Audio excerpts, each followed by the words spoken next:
It sends a message to the general public that we are a country built on Yeah. firearms ownership, and that's a really important thing. You know me, and you know I've been hard on open carry in the past. I wanted to show that I've really been changing my opinion regarding open carry in general, and I wanted to make a case for open carry. I can't believe those words are coming out of my Well, yeah. mouth. I mean, we're What's going on, everybody? Soliaker here. And recently I applied for a job at Miller's Ale House in Port St. Lucie.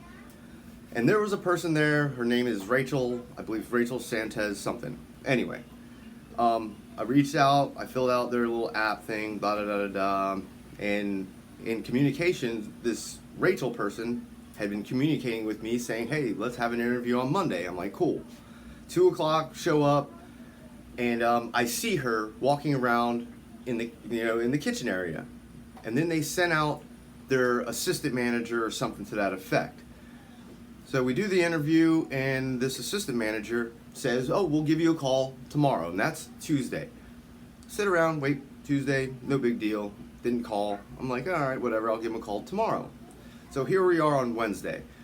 And so I called him on Wednesday, and I'm like, hey, can I speak to Rachel? Because that's who I've been communicating with. And I'm like, I'm just trying to figure out, if I've got the job or not. Simple, right?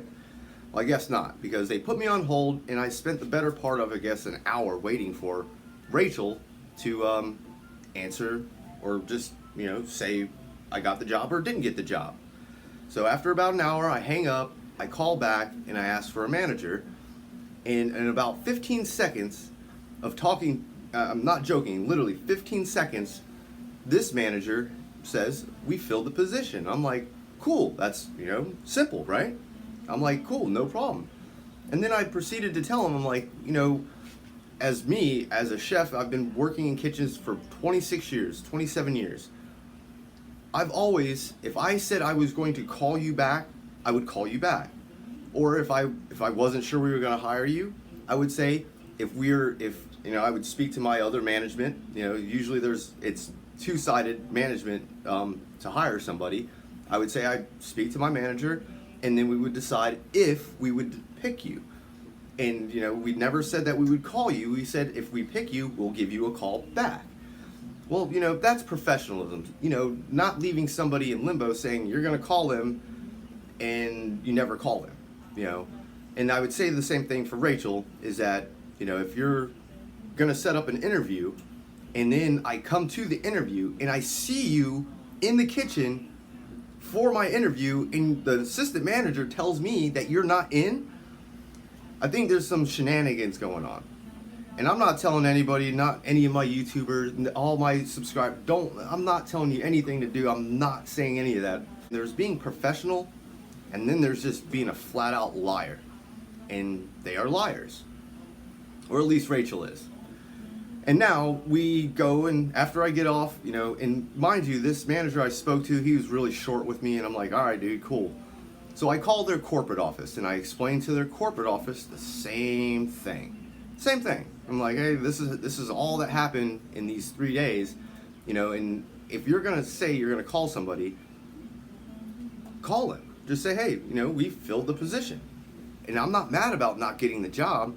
I'm more upset that you're a liar. You're whatever the fact may be, don't say you're not in when I see you and you're there. And then B, say you're gonna call me and don't call me, and then put me on hold for an hour just to be told in 15 seconds that I didn't get the job. And I'm not mad about the job, I care less. I am upset about your professionalism, Rachel, and pretty much your management staff, it sounds like. And that's probably why you're posting all this stuff on your Facebook saying, oh, we need all these people, we pay. But, it just doesn't make sense. So I'm going to stop rambling about this. I'm not really upset. It's a professional thing. And maybe you need to learn some professionalism before you actually start running kitchens, because obviously you don't have those skills. But for you, Rachel, I hope this is a learning lesson for you. So don't forget, hit that like, share, and that subscribe button, all that good stuff. And I'm going to get out of here. Soliaker, deuces. You know, what'll be shocking enough to some of you guys tuning in, because you know me and you know I've been hard on open carry in the past.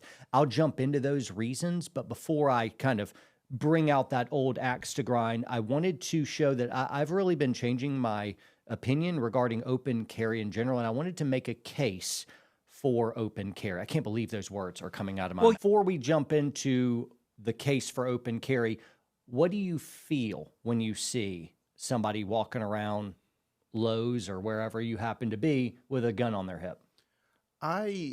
So I remember seeing a guy one time in the grocery store, and he's pushing his basket, and he's shopping, and he's got a 6-shooter on his thigh. And my first thought was, okay, if something's going down, there's another good guy in here. Yeah. You know, because the bad guy's not rolling around with his open carry and shopping. Right. So I felt at ease when I saw it. Yeah, no, I can't help but feel like that guy's part of my tribe. I'm sorry, it makes me smile. I don't know why. Like, I don't feel intimidated by it. I don't feel frightened by it. It just makes me feel like, yeah, man, that's another dude willing to stand in the gap and protect innocent lives should something crazy go down. I'll say I'm actually more chummy toward these people than I used to be, because they are a little bit more in the tribe category. So I want to go through and make this case. So very first thing I have is, it sends a message to the general public that we are a country built on firearms ownership, and that's a really important thing. Well, what do you guys think about that? It sends a message to the general public that guns are part of our culture. If I want the next generation to understand gun rights, it cannot be hidden all the time. And the only time they see it is in negative context. I'd like the idea that folks out there who don't realize just how prevalent guns are, all of a sudden they start seeing gun carriers everywhere, and they're forced to interact with us. And so it would bust a lot of social media stereotypes, and that all of a sudden snowflakes or folks that just don't realize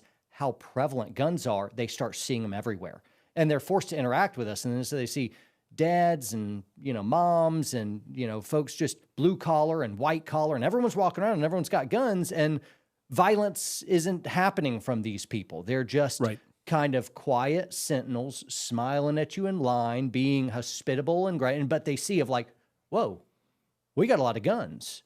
There are massive amounts of guns. There's more guns in the U.S. than people in the U.S. Holy cow, that's a lot. What if we let the left and those who are anti-gunner really feel our numbers and really see of like, oh, this is a bigger cultural element. It's not this radical fringe awful thing.